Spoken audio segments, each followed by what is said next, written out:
Hello friends, welcome to engineering junction. तो दोस्तों, कल हमने ट्रांसफार्मर के कुछ बेसिक पॉइंट्स और हमने टाइप्स ऑफ कोर टाइप और शेल टाइप ट्रांसफार्मर हमने कल देखा था। तो आइए आज हम उसके आगे बात करेंगे क्रॉस सेक्शन ऑफ कोर की। तो आइए वीडियो शुरू करते हैं। सबसे पहले दोस्तों हम बात करेंगे the cross section of smaller transformer. तो दोस्तों, अगर हमारा स्मॉलर ट्रांसफार्मर है तो उसका क्रॉस सेक्शन हम रेक्टेंगुलर रखते हैं। नीचे आप डायग्राम में देख सकते हैं, हमारे पास ये जो हमारी अंदर ये जो हमारी ये बॉक्स है, ये हमारा कोर है। ये हमारा कोर है।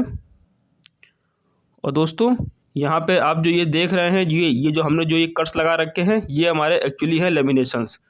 जैसा कि कल हमने देखा था कि एडी करंट लॉस को कम करने के लिए हम लैमिनेशंस का यूज़ करते हैं। तो उसी तरह ये जो दोस्तों ये जो हमारे छोटे छोटे जो ये कट्स हैं, ये हमारे लैमिनेशंस हैं। दूसरा, कल हमने देखा था कि हमारे कोर और जो हमारी वाइंडिंग है उसको अलग करने के लिए हम इंसुलेशन का यूज़ करते हैं। तो दोस्तों, ये जो हमारी वाइंडिंग है, ये जो हमारी जो लेयर दिख रही है, ये हमारी इंसुलेशन की लेयर है। दोस्तों, इसे हम सेपरेट कलर से शो कर देते हैं। ये जो हमारी लेयर है, ये हमारी है इंसुलेशन। इसे हम कहेंगे ये हमारी है इंसुलेशन।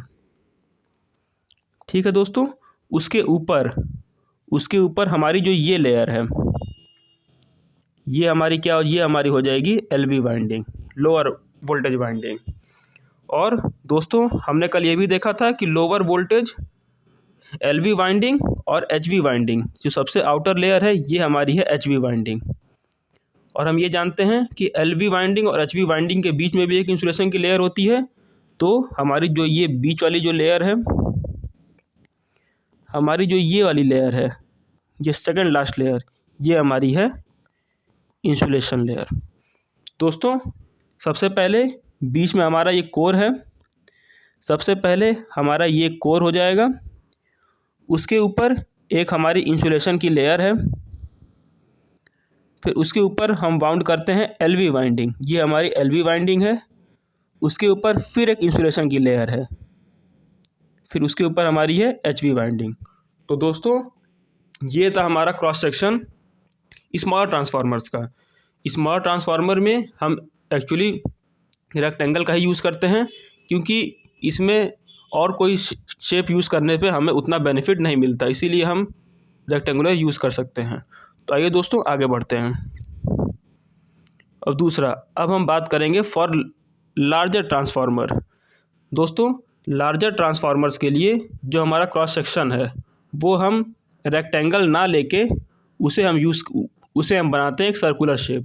सर्कुलर शेप हम क्यों बनाते हैं? क्योंकि दोस्तों, यहाँ पे आप लोग फिगर में देख सकते हैं, ये हमारा एक स्क्वायर है, उसके ऊपर हमारा है, उसके अंदर हमने एक सर्कल बना रखा है। तो दोस्तों, यहाँ पे आप देख सकते हैं, हमारा जो एरिया ऑफ सर्कल है, ये हमारा एरिया ऑफ स्क्वायर से कम होता है, जिसकी वजह से हमारा जो वॉल्यूम ऑफ सर्कल है, ये हमारा वॉल्यूम ऑफ रेक्टेंगल से कम होता है। और दोस्तों, आगे जाके हम देखेंगे जब हम लॉसेस पढ़ेंगे कि हमारा जो हिस्टैरिसीस लॉस होता है और जो एडी करंट लॉस होता है, ये दोनों ही लॉस हमारे वॉल्यूम के प्रोपोर्शनल होते हैं। तो जिसके वजह से अगर हमारा वॉल्यूम कम हुआ, सर्कल की वजह से अगर हमारा वॉल्यूम कम हुआ, तो हमारा जो लॉसेस हैं ये भी हमारे कम हो जाएंगे। और दूसरा बेनिफिट क्या है हमारा? दूसरा बेनिफिट है कि जो सर्कमफ्रेंस ऑफ सर्कल है, ये हमारा सर्कमफ्रेंस ऑफ स्क्वायर से कम होता है। तो इसे मैन्युफैक्चर करने के लिए हमें जो कॉपर रिक्वायरमेंट होगी, ये भी हमारी कम हो जाएगी। तो सबसे पहला तो हमारा जो हिस्टैरिसीस लॉस है और एडी करंट लॉस है, ये हमारा कम हो जाता है। और दूसरा क्या है, हमारा कॉपर रिक्वायरमेंट है, ये भी हमारा कम हो जाता है। तो आइए दोस्तों आगे बढ़ते हैं। अब दोस्तों, अगर हम चाहें तो इसे हम एक क्वेश्चन की तरह भी लिख सकते हैं, या फिर किसी भी थ्योरी एग्ज़ाम्स में ये हमें एक क्वेश्चन की तरह आ सकता है। क्वेश्चन किस तरह से होगा? हमारा जो क्वेश्चन होगा वो हमारा ये हो सकता है कि y सर्कुलर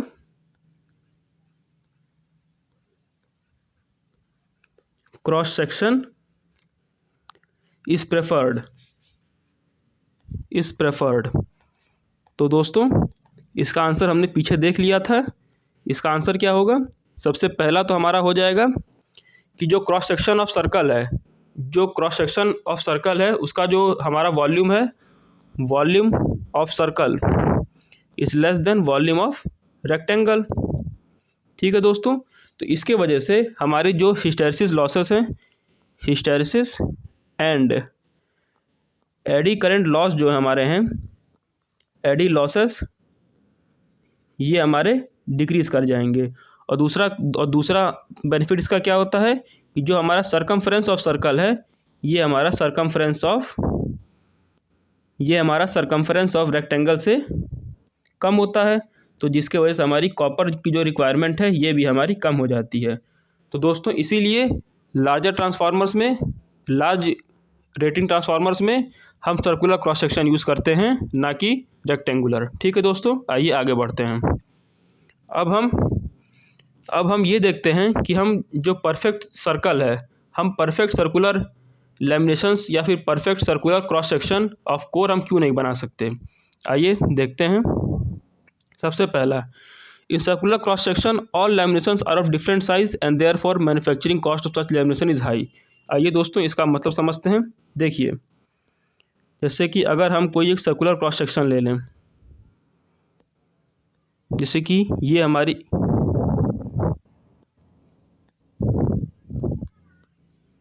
हमारे पास ये एक सर्कुलर क्रॉस सेक्शन है। ठीक है दोस्तों, अब देखिए, हम ये जानते हैं कि हम इसे परफेक्ट सर्कल या फिर हम कोई एक पर्टिकुलर शेप नहीं लेते, हम उसे लैमिनेशन के थ्रू फॉर्म करते हैं। तो अगर हम इसे लैमिनेशन से बनाना शुरू करें तो देखिए, एक लैमिनेशन हमारा ऐसे बन जाएगा, दूसरा हमारा ऐसे बनेगा, तीसरा हमारा ये होगा। तो दोस्तों आप देख सकते हैं हमारे जो लैमिनेशंस हैं ये सब हमारे डिफरेंट साइज़ के हैं, एक ही साइज़ के लैमिनेशन हमारे नहीं है, सारे लैमिनेशंस हमारे डिफरेंट साइज़ के हैं। तो इससे हमें प्रॉब्लम क्या होती है कि डिफरेंट साइज़ से अगर हम डिफरेंट साइज़ के लैमिनेशन अगर हम बनाते हैं तो हमारा जो मैन्युफैक्चरिंग कॉस्ट आता है, हमारा जो मैन्युफैक्चरिंग कॉस्ट जो आता है, ये हमारा कॉस्ट इंक्रीज़, ये हमारा कॉस्ट बढ़ जाता है।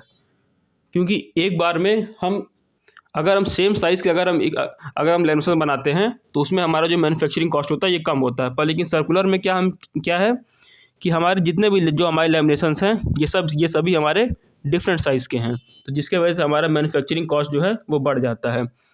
इसीलिए दोस्तों हम कंप्लीट सर्कुलर लैमिनेशन या फिर कंप्लीट सर्कुलर कोर हम नहीं बनाते हैं।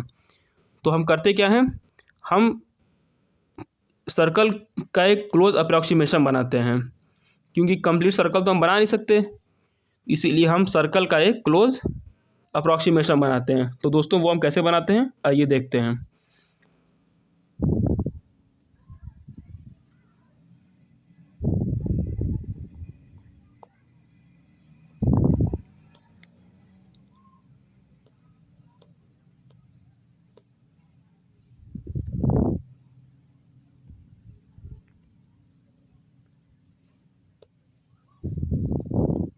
उसे बनाने के लिए हम कुछ इस तरह से बनाते हैं दोस्तों।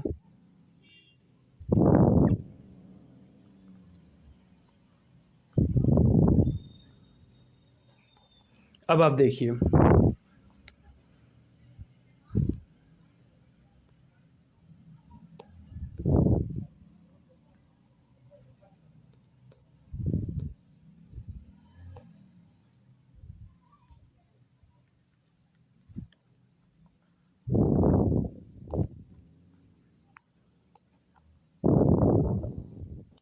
दोस्तों अभी देखिए, अब हमने जो ये शेप बनाया है, ये वाला शेप दोस्तों, जो ये अंदर इस तरह से बना हुआ है, ये जो हमारा शेप है, ये देखिए, ये हमारा रेक्टेंगुलर और सर्कल दोनों के बीच का हम कह सकते हैं ये शेप दोस्तों हमारा। इस शेप में क्या है हमारा, ये हमारा ना तो सर्कल है और ना ही रेक्टेंगल है, ये हम कह सकते हैं एक मिडिल वाला है। तो इस तरह से बनाने से हमें क्या होता है, हमें बेनिफिट क्या होती है, ये देखिए आप, इस तरह का हमें बेनिफिट क्या होता है। अब देखिए हमारे पास जो लैमिनेशंस हैं, एक लैमिनेशन हमारा ये हो गया और एक लैमिनेशन हमारा होता है ये हो जाएगा। तो दोस्तों आप देख सकते हैं, अगर हम ये शेप अगर हम बनाते हैं तो हमें सिर्फ़ और सिर्फ 2 शेप्स के ही लैमिनेशन बनाने पड़ेंगे। एक तो हमारे पास लैमिनेशन हो जाएगा ये अंदर वाला, अगर हम ये शेप बनाते हैं तो एक लैमिनेशन हमारा हो जाएगा ये अंदर वाला और दूसरा साइज़ हमारा हो जाएगा ये बड़ा वाला। तो हमें सिर्फ़ और सिर्फ 2 शेप्स के ही लैमिनेशन बनाने पड़ेंगे। जैसा कि हमने सर्कल में देखा था, सर्कल में जो हमारे लैमिनेशंस थे वो हमारे सभी हमारे डिफरेंट कलर्स के थे। दोस्तों यहाँ पे आप देख भी सकते हैं हमारे जितने भी लैमिनेशंस थे ये सब हमारे डिफरेंट कलर्स के हैं, पर लेकिन यहाँ पे हमें सिर्फ़ और सिर्फ 2 शेप के ही लैमिनेशन बनाने हैं। तो जिसकी वजह से क्या होता है, हमारा जो मैन्युफैक्चरिंग कॉस्ट है ये हमारा कम हो जाता है। और दोस्तों यहाँ पे आप देख सकते हैं, यहाँ पे हमारा क्या है, 2 स्टेप कोर है और 2 स्टेप कोर है ना। एक स्टेप हमारा ये हो जाएगा और दूसरा हमारा ये वाला। तो 2 स्टेप कोर को हम कहते हैं, 2 स्टेप कोर को हम क्रूसीफॉर्म कोर भी कहते हैं। ठीक है दोस्तों, आइए अब आगे बढ़ते हैं। देखिए यही चीज़ यहाँ पे लिखी भी हुई है, ideally cross section should be circular but practically it is not feasible, so we approximate a circle by a stepped core and if 2 steps are used it is called a cruciform. इसका मतलब है कि ideally तो हमें एक circle बनाना चाहिए, पर circular बनाने पे ये हमारा फीजिबल नहीं होता है, ये हमारा कॉस्ट इफेक्टिव नहीं होता, जिसके वजह से इसको हम अप्रॉक्सीमेट करते हैं 2 स्टेप कोर में। ठीक है दोस्तों, अब यहाँ पे if number of steps are increase then cost of lamination increases but we can better approximate a circular cross section. ठीक है दोस्तों, आइए आगे बढ़ते हैं। अब दोस्तों आइए अब हम यहाँ बात करते हैं कि कैसे हम जो हमारे रेक्टेंगुलर, जो हमारे छोटे छोटे ट्रांसफार्मर्स में जो हम रेक्टेंगुलर क्रॉस सेक्शन के जो हम कोर बनाते हैं उसे हम कैसे बनाते हैं। The rectangular core is not obtained by joining rectangle लैमिनेशंस। तो सबसे पहले हम रेक्टेंगल लैमिनेशन नहीं बनाते, हम क्या करते हैं, हम या तो फिर जैसे यहाँ पे देखिए, यहाँ पे हमने ये 2 ठे एल शेप, ये हमारा एक हो गया एल शेप लैमिनेशन और ये हमारा हो गया दूसरा एल शेप लैमिनेशन। इन दोनों को हम जोड़ के बनाते हैं, या तो फिर हम 4 ठो आई शेप लैमिनेशन करके बनाते हैं, रेक्टेंगुलर की बात कर रहे हैं हम। ठीक है दोस्तों, आइए और इसे हम कैसे करते हैं। जैसे कि पहले हमने रखा ये इन्वर्टेड एल, सबसे पहला जो हमने प्लेस किया लैमिनेशन वो हमने रखा इन्वर्टेड एल। ठीक है दोस्तों, फिर उसके ऊपर हम ये शेप रखते हैं, फिर उसके ऊपर फिर से हम इन्वर्टेड एल रखते हैं, फिर उसकी मतलब कि अल्टरनेट तरीके से, अल्टरनेट वेज, सबसे पहले इन्वर्टेड एल रखते हैं हम, फिर उसके ऊपर हम ये मिरर इमेज एल का जो है इसे हम रखते हैं, फिर उसके ऊपर फिर से हम इन्वर्टेड एल रखते हैं, उसके ऊपर फिर ये, हम एक के ऊपर एक ही शेप नहीं रखते। ऐसा हम इसलिए करते हैं ताकि जो हमारा एयर गैप है, दोस्तों कल हमने देखा था जो हमारा एयर गैप है वो हमारा मिनिमम होना चाहिए, और एयर गैप को कम करने के लिए और इसे इवनली पूरे के पूरे कोर में डिस्ट्रीब्यूट करने के लिए हम इसे अल्टरनेट तरीके से रख के बनाते हैं। ठीक है दोस्तों, आइए आगे बढ़ते हैं। दोस्तों ये देखिए यहाँ पे वही चीज़ लिखी हुई है, while joining the lamination air gaps are introduced which increase the reluctance, so we need to make sure the air gap is not continuous by suitably placing the lamination. Air gap को हम discontinue करने के लिए क्या करते हैं, देखिए दोस्तों, जैसे कि ये हमारा हो गया ऑड लेयर। ऑड लेयर मतलब सबसे पहले हम ये रखते हैं इन्वर्टेड एल के ऊपर हम आई रखते हैं, फिर उसके बाद इवन लेयर्स हम इस तरह से रखते हैं। ठीक है दोस्तों, जैसा कि हमने पीछे देखा था उसे हम अल्टरनेट तरीके से रखते हैं ताकि जो हमारा एयर गैप है वो हमारा कंटिन्यूअस ना हो। अब दोस्तों during transformer construction first primary and secondary windings are wound on the insulation and then core is passed through core opening coil opening. तो दोस्तों जब भी हम ट्रांसफार्मर बनाते हैं तो सबसे पहले हम वाइंडिंग्स, जो हमारी वाइंडिंग्स हैं उसे हम प्लेस कर लेते हैं इंसुलेशन के ऊपर। फिर उसके बाद जो हमारा कोर है, जो हमारा कोर बन चुका है, उसे हम उसके अंदर प्लेस करते हैं। ठीक है, आइए आगे बढ़ते हैं। दोस्तों शेल टाइप ट्रांसफार्मर बनाने के लिए, शेल टाइप ट्रांसफार्मर हमारा कल हमने देखा था, वो हमारा कुछ इस तरह से होता है, जिसमें इस बीच वाले लिम्ब पे हमारा वाइंडिंग्स होती हैं। तो इसे बनाने के लिए हम क्या करते हैं, हम दो शेप के लैमिनेशन यूज़ करते हैं। पहला ई शेप, ये लैमिनेशन हम यूज़ करते हैं, और दूसरा होता है ये हमारा आई शेप। दोस्तों कोर टाइप ट्रांसफार्मर बनाने के लिए हमें कुछ नहीं, हमें सिर्फ और सिर्फ एल या फिर आई हम दोनों यूज़ कर सकते हैं। पर चूँकि सेल टाइप का जो डिज़ाइन है ये थोड़ा डिफरेंट है, इसीलिए हमें ई शेप और आई शेप, ये दो लैमिनेशन हमें यूज़ करने पड़ते हैं। ठीक है दोस्तों, आइए आगे बढ़ते हैं। दोस्तों आइए अब हम बात करते हैं टाइप्स ऑफ ट्रांसफार्मर वाइंडिंग्स की। तो दोस्तों सबसे पहले हम बात करेंगे कोर टाइप ट्रांसफार्मर की।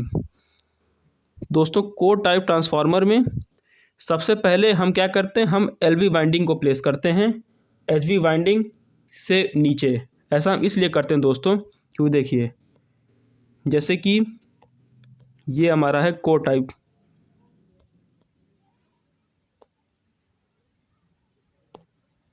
जैसे कि ये हमारा हो गया एक कोर टाइप ट्रांसफार्मर।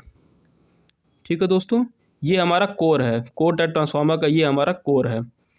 अब दूसरा, इसके ऊपर जब हम ये वाइंडिंग प्लेस करते हैं, इसके ऊपर जब हम ये वाइंडिंग प्लेस करेंगे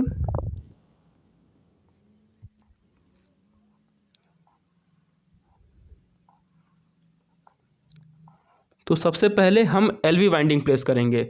ऐसा इसलिए दोस्तों क्योंकि हमने देखा था पीछे कि जो हमारा इंसुलेशन होता है ये हमारा प्रोपोर्शनल होता है वोल्टेज रेटिंग के। ठीक है दोस्तों, तो अगर हम एचवी वाइंडिंग प्लेस कर देंगे तो उसका वोल्टेज रेटिंग ज़्यादा होगा, तो जो हमारा इंसुलेशन का जो रिक्वायरमेंट है ये हमारी बढ़ जाएगी। पर अगर हम एलवी वाइंडिंग प्लेस करते हैं तो इसका जो वोल्टेज रेटिंग है ये हमारी कम है, तो जिसके वजह से हमारा ये जो हमारा कोर है, इसका जो हमारा इंसुलेशन है ये हमारा कम रिक्वायरमेंट होता है।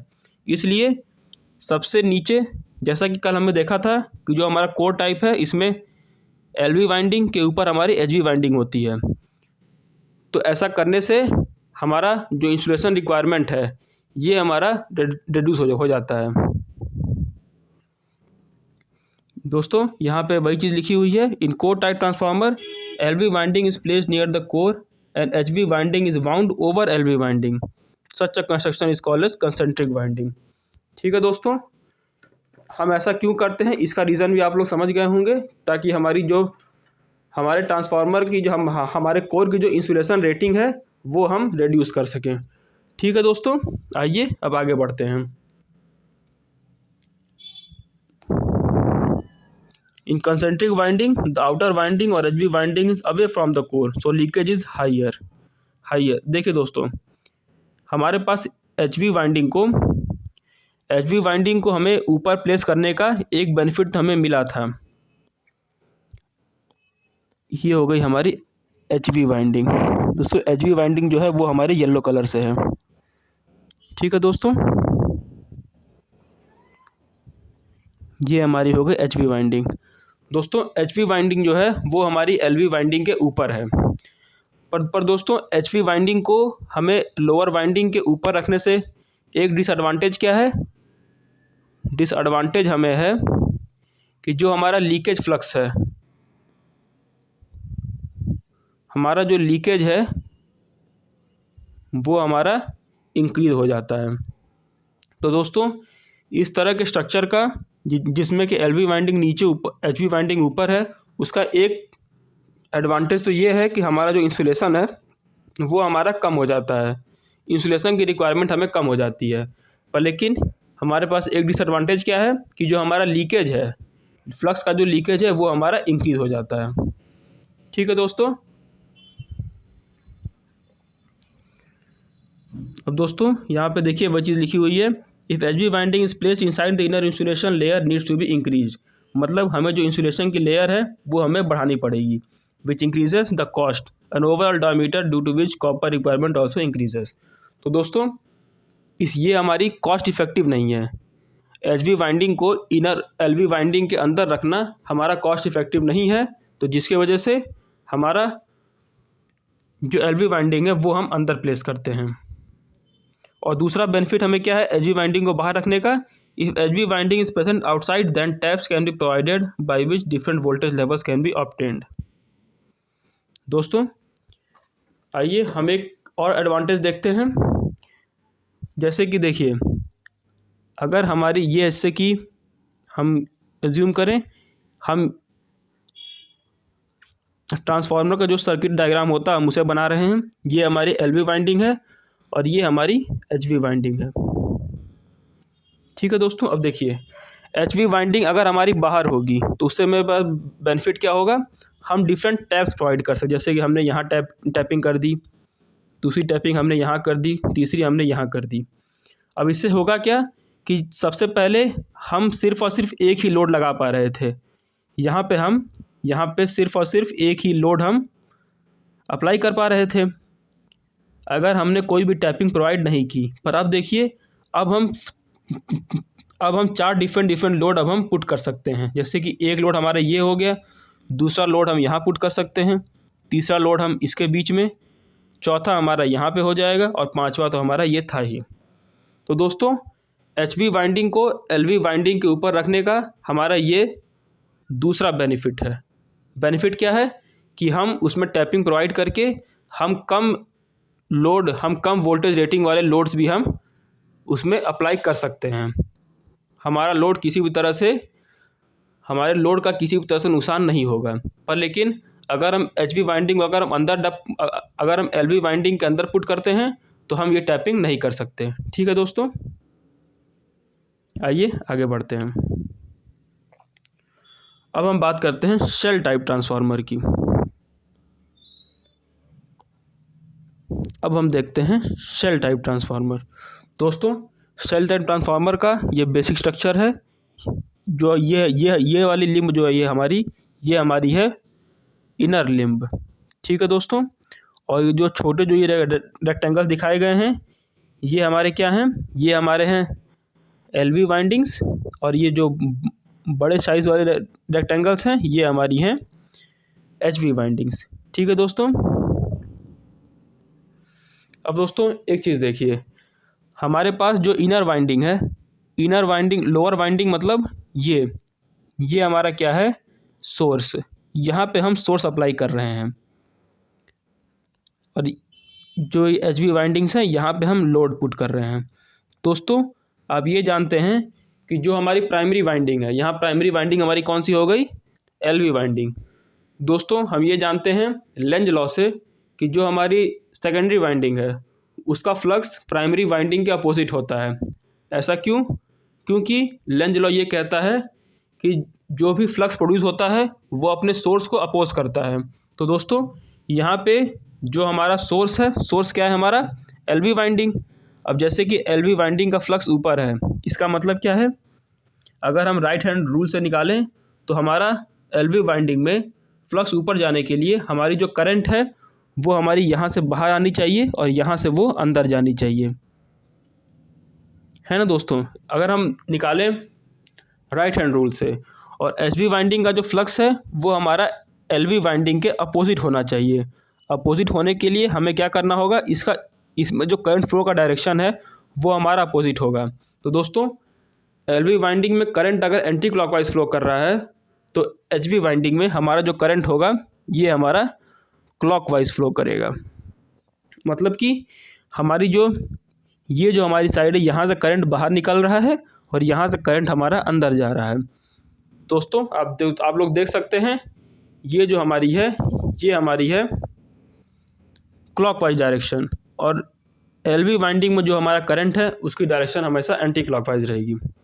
ठीक है दोस्तों, अब देखिए in shell type transformer each part of HV winding is sandwich between 2 parts of LV winding and hence it is called as sandwich winding. दोस्तों जो हमारे कोर टाइप ट्रांसफार्मर था उसकी वाइंडिंग को हम कहते हैं कंसेंट्रिक वाइंडिंग। ऐसा क्यों?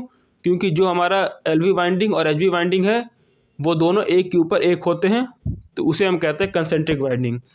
पर शेल टाइप में हमारे पास क्या है, जो हमारा LV वाइंडिंग्स हैं और जो HV वाइंडिंग है, ये हमारा दो वाइंडिंग्स के बीच में सैंडविच्ड हैं, तो इसीलिए इसे हम कहते हैं सैंडविच वाइंडिंग।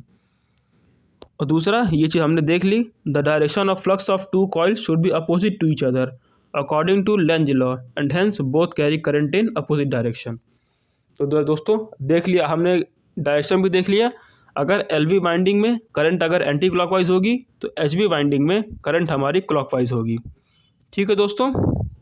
और दोस्तों HV वाइंडिंग और LV वाइंडिंग की जो कपलिंग है, ये हमारी शेल्टर ट्रांसफार्मर में ज़्यादा बेहतर होती है, क्योंकि यहाँ पे जो हमारा फ्लक्स है ये हमारा, यहाँ पे जो हमारी वाइंडिंग है ये हमारी दो वाइंडिंग के बीच में सैंडविच्ड है, तो जो हमारा फ्लक्स लिंकेज है ये हमारा ज़्यादा बेहतर तरीके से होता है कोर टाइप ट्रांसफार्मर के कंपैरिजन में। ठीक है दोस्तों, आइए आगे बढ़ते हैं। दूसरा हमारा है आइए अब हम जानते हैं ट्रांसफार्मर के कुछ और पार्ट्स से। उसमें जो सबसे मेन है वो हमारा है ट्रांसफार्मर इंसुलेशन। तो दोस्तों जो हमारा एंटायर ट्रांसफार्मर है ये हमारा एक टैंक में रखा होता है विच इज़ ऑयल फील्ड। दोस्तों ये आप देख सकते हैं, ये जो इनर पार्ट जो है, इनर पार्ट जो हमारा दिख रहा है ये हमारा टैंक है, ये हमारा होता है ऑयल फील्ड।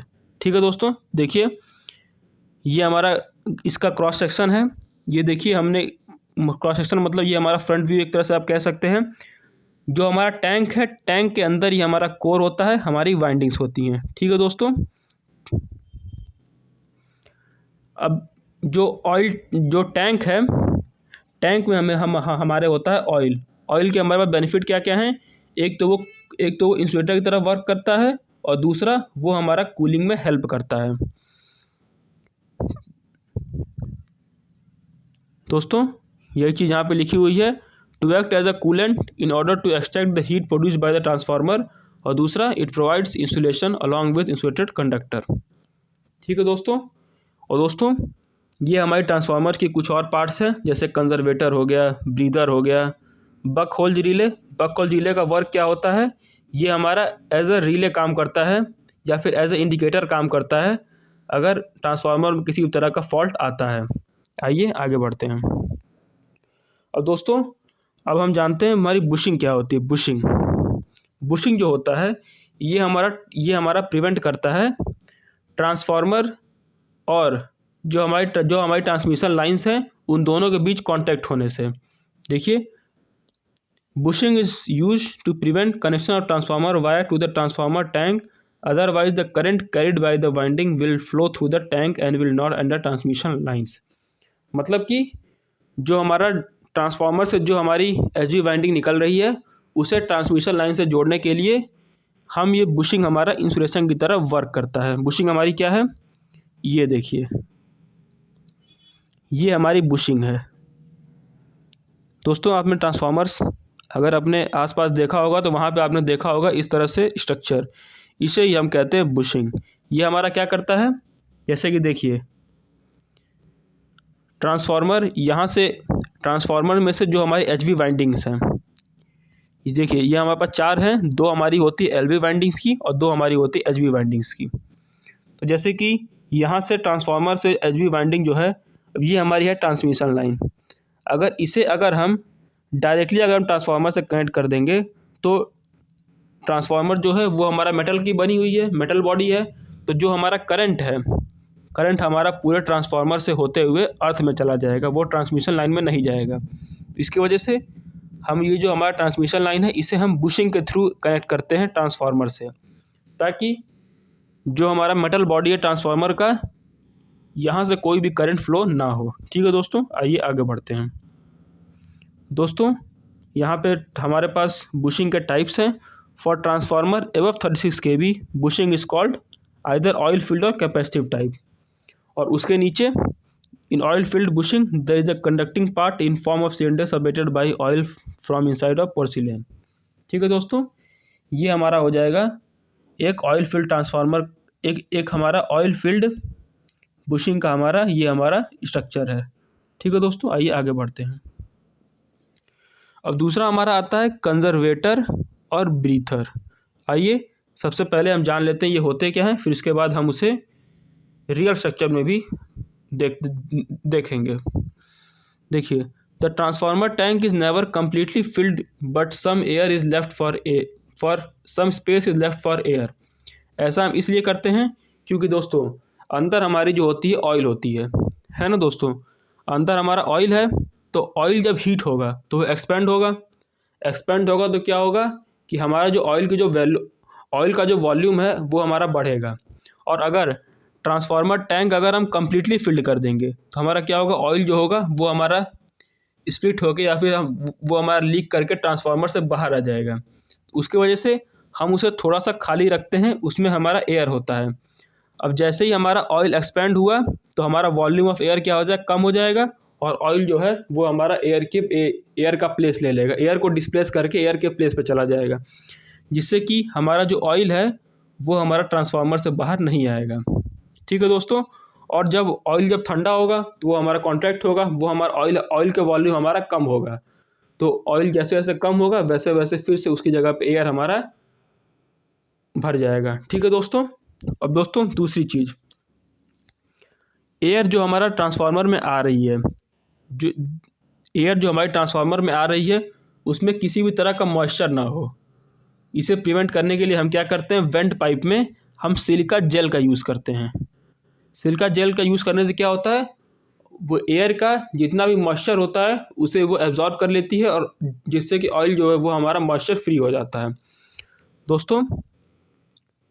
और ये सब काम, the pushing out and suction of air from the atmosphere is called as breathing of transformer. और दोस्तों इसे ही हम ब्रीथर, ये हमारा होता है ब्रीथर के थ्रू, मतलब कि एयर जो है वो ट्रांसफार्मर से बाहर या फिर अंदर, ये हमारा होता है ब्रीथर के थ्रू। दोस्तों यहाँ पे देखिए, ये हमारा है ब्रीथर, देख रहे हैं आप, ये जो हमारा स्ट्रक्चर है यही हमारा है ब्रीथर। इससे क्या होता है, जैसे कि ये जो हमारा टैंक है, टैंक में हमारे ऑयल है, ऑयल अगर एक्सपेंड करता है तो ये हमारा कंजर्वेटर में, ये हमारा एक्सपेंड होकर जाता है कंजर्वेटर में, और कंजर्वेटर में जो हमारी एक्सेस एयर है वो हमारे ब्रीथर के थ्रू बाहर आ जाती है। और दूसरा, ऑयल जब हमारा कॉन्ट्रैक्ट होता है तो वो फिर से टैंक में वापस आता है, और कंजर्वेटर में जो खाली जगह बच जाती है वो हमारा एयर जो कि इस ब्रीथर के थ्रू गया था वो हमारा एयर उसके अंदर भर जाता है। ठीक है दोस्तों। देखिए कंजर्वेटर हमारा क्या है, ये टैंक, ऊपर ये जो आपको टैंक दिख रहा है, ये टैंक जो है हमारा, यही हमारा क्या है, कंजर्वेटर। कंजर्वेटर का काम क्या है, ये जो हमारा टैंक है, टैंक से जब ऑयल एक्सपेंड करता है तो ये हमारा जाता है कंजर्वेटर के अंदर। ठीक है दोस्तों। और ऑयल जब हमारा कूल होता है तो वो क्या होता है, इस कंजर्वेटर से वापस इस टैंक के अंदर आ जाता है। ठीक है दोस्तों। तो आई होप आप लोग को कंजर्वेटर और ब्रीथर का अंतर समझ में आ गया होगा। दोस्तों यहाँ पे पीपीटी में भी लिखा हुआ है, चाहे तो आप लोग स्क्रीनशॉट ले सकते हैं। Conservator is an air tight cylindrical drum which is partially filled with oil and prevents oil from coming in contact with the air. ठीक है दोस्तों। When oil rapidly expands due to fault, it rushes toward conservator and when it comes back from conservator to tank। मतलब जब हमारा fault होता है या फिर जब हमारा ऑयल एक्सपेंड होता है तो वो हमारा टैंक से जाता है कंजर्वेटर के अंदर, वो हमारा जाता है कंजर्वेटर के अंदर जाता है। और जब हमारा ठंडा होता है तो वो फिर से कंजर्वेटर से टैंक की तरफ वापस आता है। और दोस्तों आप लोगों ने ट्रांसफार्मर में देखा होगा, ये बड़े बड़े जो विंग्स हैं इन्हें हम कहते हैं ट्रांसफार्मर विंग्स, या फिर इसे हम ट्रांसफार्मर कूलिंग वेंट भी कहते हैं। देखिए दोस्तों, ये जो हमारा है, ये हमारे छोटे छोटे वेंट्स होते हैं। ऑयल का जो हमारा टैंक में जो ऑयल्स हैं, वो टैंक का ऑयल जो है वो इनके थ्रू वो क्या होता है, सर्कुलेट होता रहता है इनके वेंट्स के थ्रू चारों तरफ। इससे होता क्या है, जो हमारा कूलिंग है, ऑयल जो है वो अपना जो हीट है वो एटमॉस्फेयर में जल्दी रेडिएट करता है, तो जिसके वजह से हमारा जो ऑयल है वो जल्दी कूल हो जाता है। ठीक है दोस्तों। तो दोस्तों हम लोगों ने यहाँ पे जो हमारे ट्रांसफार्मर के बेसिक पार्ट्स हैं वो सब हमने देख चुका है। सबसे पहले हमने देखा बुशिंग। बुशिंग क्या होता है? ये हमारा ट्रांसफार्मर और ट्रांसमिशन लाइन के बीच में ये हमारा इंसुलेशन की तरह काम करता है। ठीक है दोस्तों। दूसरा हमारा है ब्रीथर, जो एयर को इन या आउट करता है। तीसरा हमारा था ये कंजर्वेटर, जो कि टैंक से अगर एक्सेस ऑयल अगर होता है तो वो हमारा इस टैंक में फ़्लो कर जाता है, इस कंजर्वेटर में फ़्लो कर जाता है। दोस्तों हम लोगों ने ट्रांसफार्मर के लगभग सभी बेसिक पार्ट्स जो थे वो सब हमने कवर कर लिए हैं। तो कल से हम स्टार्ट करेंगे आइडियल ट्रांसफार्मर। तो दोस्तों आज के लिए बस इतना ही। अगर आपको ये वीडियो पसंद आई हो तो इसे एक लाइक करें, और आपको कुछ भी अगर नया सीखने को मिला हो या फिर अगर कुछ भी नई नॉलेज मिली हो तो उसे आप यहाँ कमेंट करके बता सकते हैं। और अगर चैनल को आपने सब्सक्राइब नहीं किया है तो इसे सब्सक्राइब भी करें। Thank you.